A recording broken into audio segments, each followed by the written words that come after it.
What's going on, everybody? This is Luke from South Beach Sports, and today we're going to talk about Duncan Robinson's upcoming contract situation and what it means for the Miami Heat moving forward. Robinson is set to become a restricted free agent at the conclusion of the 2021 NBA season, and he's set to receive a multi-year deal. So we're going to talk about what type of contract numbers he could be bringing in, as well as his skill set and what he's been able to grow on in his short NBA career, and what I expect him to continue to improve for the rest of his career. Robinson has established himself as a top-tier sharpshooter in his short 3-year NBA career. In 2019 and 2020, he shot 44.6% from 3, and he followed that up with a very impressive third year in the NBA with a 40.8% clip from 3 in the 2020-2021 season. He also made at least 250 threes in both his second and third seasons in the NBA, and he's currently first and second on the Heat's all-time season leaders in three-pointers made in a season. While his shooting has just been absolutely phenomenal, we cannot discount the other facets of his game which have improved mightily over the course of his short career.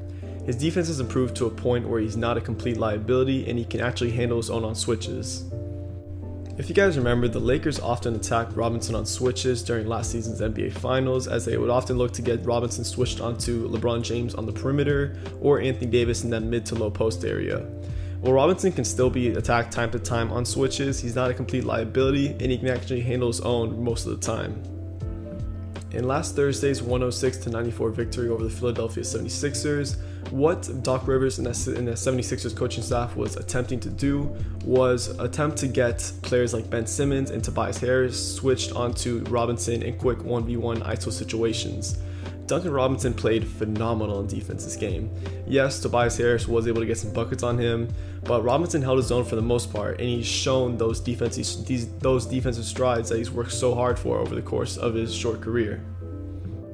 I found out recently that Robinson actually has a 7'1" wingspan, which is kind of crazy because I never really thought of Robinson to be a super lengthy player, but really just watching his defense over the past few months, I've been able to see this. He's done a much better job contesting shots and just taking advantage of this wingspan that I had no idea he previously had. So enough about his improvements that he's made in the defensive end. I want to discuss what he's been able to do on the offensive end and how he's been able to grow from just a shooter. So we've seen that he's much more comfortable handling the ball, as he has shown to be a solid decision maker while attacking the basket. We see Duncan Robinson being used in a lot more high ball screen sets with Bam and now Dwayne Dedmon, and he's actually a very, very smart player. He never gets flustered and he always makes the right decision. He's also a very smart cutter, as he's gotten better at recognizing when defenders are overplaying him. This allows Robinson to then slip to the basket for uncontested layups. So after recapping what type of player Duncan Robinson is, let's talk about what type of contract he could earn this offseason. So Adrian Wojnarowski, also known as Woj, reported that Robinson could receive an extension in the $20 million per year range. Duncan Robinson has drawn many similarities to fellow sharpshooter Joe Harris of the Brooklyn Nets, who received a 4-year, $75 million contract last offseason. I think if Duncan Robinson can continue to improve his defense and become just a legitimate 3-and-D type player, as well as become even more of a threat on mid-range pull-ups and drives to the basket, as defenders often close him out very aggressively on the three-point line, as well as become even more of a comfortable ball handler on screens, then he is absolutely worth a contract in the $16 to $20 million per season range. So what does this mean for the Miami Heat? Well, they have the cap space to re-sign Robinson, but I think a lot of this will depend on their other plans for free agency. Kendrick Nunn is also a restricted free agent after this season, and the Heat could have aspirations of signing a larger free agent such as Kawhi Leonard or Kyle Lowry. Don't be mistaken though, as what Robinson brings to this Heat team is just monumental. I really consider him to be the third most important player on this Heat team besides Bam Adebayo and Jimmy Butler. Robinson is such a key clog in the Heat's offense with the spacing he provides that I wouldn't even mind at all if the Heat overpay him past that $20 million range. If Robinson ends up getting a contract worth around $21 to $22 million per year, this wouldn't be ideal, but I would get it. He's super important. If an example of this, if you guys remember the Bam Adebayo's game winner against the Brooklyn Nets a few weeks ago, that play would have never happened if Duncan Robinson was not on the strong side. Let me explain.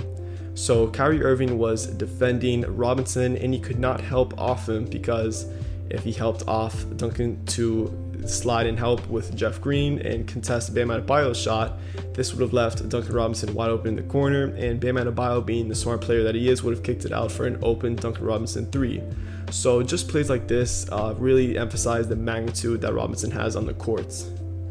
Referring back to Bam Adebayo, the Heat also have to factor in the familiarity that Robinson has with Bam and that triple handoff set that the Heat love to run. It's one of my favorite sets that the Heat run, as it presents Duncan Robinson with a bunch of open 3 opportunities, and if the defender overplays him, then it's a 2-on-1 scenario where Duncan is driving to the basket and Bam Adebayo is rolling with him. So that's going to be it for today, guys. If you enjoyed the video and if you enjoy content like this, please go ahead and like and subscribe. Go comment down below what type of contract you guys think Duncan Robinson should receive in the offseason. That being said, I'll catch you later. Peace.